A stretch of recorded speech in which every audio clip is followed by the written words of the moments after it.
আসসালামু আলাইকুম সুপ্রিয় জাতীয় বিশ্ববিদ্যালয়ের 2024 সালের অনার্স প্রথম বর্ষের শিক্ষার্থীগণ, আপনাদের 2024 সালের অনার্স প্রথম বর্ষ পরীক্ষার ফর্ম ফিলআপের প্রাথমিক কার্যক্রম শেষ হয়েছে। এখন তারা কিন্তু আবারও ফর্ম ফিলআপের সময়সীমা বৃদ্ধি করবে এবং এরপরেই পরীক্ষার রুটিন প্রকাশ করবে এবং পরীক্ষা শুরু হয়ে যাবে। তাহলে বুঝতেই পারছেন যে আপনাদের হাতে খুব বেশি সময় আর নেই, যার কারণে অনেকেই এই মুহূর্তে শর্ট সাজেশন ফলো করতে চাচ্ছেন।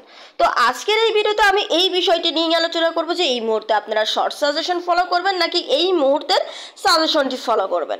তাহলে অবশ্যই ভিডিওটি স্কিপ না করে সম্পূর্ণ ভিডিওটি দেখতে থাকুন। আর হ্যাঁ, আপনারা অবশ্যই আমাদের গাইডলাইন গ্রুপে যুক্ত হয়ে যাবেন। মাত্র 50 টাকা, যা কিন্তু অনেক বেশি কিছু না, অনেক বেশি কিছু হবেও না, কিন্তু এই গাইডলাইন গ্রুপে যদি যুক্ত হয়ে যান মাত্র 50 টাকা দিয়ে, তাহলে কিন্তু আপনি অনেক কিছু পেতে পারেন। দেখুন, আপনি পরীক্ষা শেষ না হওয়া পর্যন্ত, আপনার পরীক্ষা শেষ না হওয়া পর্যন্ত কিন্তু মাত্র এই 50 টাকা দিয়েই কিন্তু আপনি গাইডলাইন পেয়ে যাবেন। তাহলে দেরি না করে এখনই এই নাম্বারে সেন্ড মানি করে জাস্ট আপনার পাঠানো নাম্বারের শেষে 4টা ডিজিট আমাদেরকে হোয়াটসঅ্যাপে টেক্সট করুন, ইনশাআল্লাহ সঙ্গে সঙ্গেই কিন্তু আপনাদেরকে যুক্ত করে দেওয়া হবে। তো দেখুন, আমি যে বিষয়টি নিয়ে আলোচনা করতে চাচ্ছি যে এই মুহূর্তের সাজেশন। এই মুহূর্তে আপনারা যারা প্রথম বর্ষ পরীক্ষার জন্য প্রস্তুতি শুরু করেছেন তাদেরকে বলবো, কোনোভাবেই এই মুহূর্তে আপনারা শর্ট সাজেশন ফলো করবেন না। কোনোভাবেই এই মুহূর্তে আপনারা শর্ট সাজেশন ফলো করবেন না। কেন, কি জন্য ফলো করবেন না? দেখুন, এই মুহূর্তে যদি আপনারা শর্ট সাজেশন ফলো করেন তাহলে কিন্তু পুরোটাই নির্ভরশীল হয়ে যাবেন আপনারা শর্ট সাজেশনের প্রতি। তাহলে আপনারা এই মুহূর্তে কি করবেন, এই মুহূর্তে জাস্ট ইউনিট ধরে বা একটা অধ্যায় ধরে, একটা কবিতা ধরে, মানে এক কথায় সম্পূর্ণ অধ্যায়, কবিতা, মানে যা আছে নভেল, একটা ভিত্তিক মানে টপিক ভিত্তিক পড়াশোনা শুরু করবেন। এখন একটা ইউনিটে ধরুন, প্রথম একটা ইউনিট রয়েছে, যে ইউনিটে ধরেন 5টি প্রশ্ন রয়েছে, এর মধ্যে 2টি প্রশ্ন রয়েছে যে বিগত সালে একাধিকবার এসেছে, সেই প্রশ্নগুলো ভালো করে পড়ুন এবং বাকি 3টি প্রশ্ন আপনি একটু কম ভালো করে পড়ুন, কিন্তু পড়ুন। এখন আপনারা কি করেন যে ধরেন 2022 সালের প্রশ্ন আপনারা ফলো করবেন।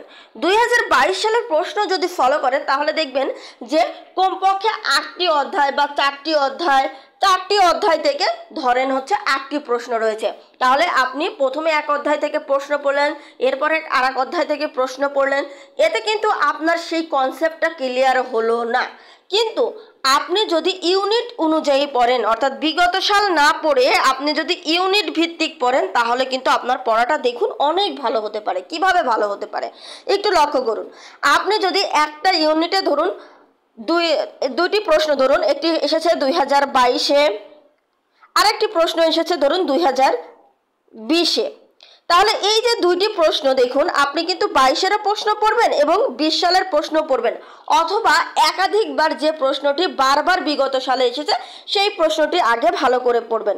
তাহলে একটি অধ্যায় যদি টোটাল 5টি প্রশ্ন থাকে, এর মধ্যে 2 থেকে 3টি প্রশ্ন পাবেন যে প্রশ্নগুলো একাধিকবার বিগত সালে এসেছে।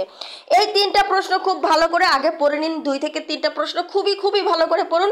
এরপরে বাকি 2-1টি প্রশ্ন কি করবেন, জাস্ট একবার করে হলে রিডিং পড়বেন। এতে কি হবে দেখুন, এই যে ইউনিট বা এই ইউনিটের সম্পূর্ণ একটি আইডিয়া কিন্তু আপনার মাথায় চলে আসলো। এখন এই 5টি প্রশ্ন ছাড়াও মানে 2 থেকে 3টি প্রশ্ন আপনি খুব ভালো করে পড়লেন, এই 2 থেকে 3টি প্রশ্নের মধ্যে যদি কমন পেয়ে যান তাহলে তো আলহামদুলিল্লাহ অনেক ভালো, অনেক সুন্দর করে প্রেজেন্ট করতে পারবেন। কিন্তু এই 2 থেকে 3টি প্রশ্ন যদি কোনোভাবে না আসে, বাকি যে 2টি প্রশ্ন জাস্ট একবার হলেও রিডিং দিয়েছেন, সেই প্রশ্নগুলো যদি আসে তাও কিন্তু আপনি আপনার ধারণা থেকে লিখতে পারবেন।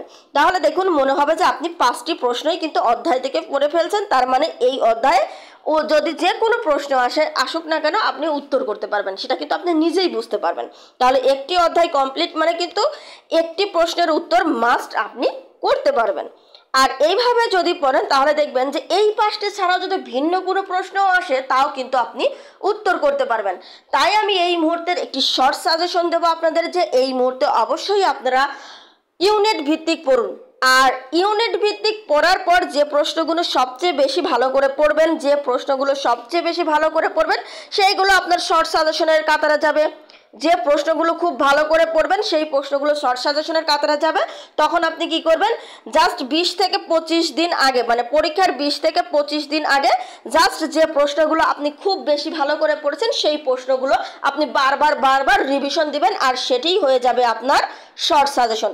ধরুন একটি অধ্যায় থেকে 2 থেকে 3টি করে প্রশ্ন খুব ভালো করে পড়ছেন, তাহলে দেখুন আপনার যদি 4টা অধ্যায় থাকে তাহলে 3 4 12টা প্রশ্ন হবে, 2টা করে পড়লে 8টা প্রশ্ন হবে, আর 5টা অধ্যায় থাকলে 15টা, আর হচ্ছে গান 10টা প্রশ্ন হবে 2টা করে পড়লে, তাহলে কিন্তু সেটাই কিন্তু আপনার শর্ট সাজেশন।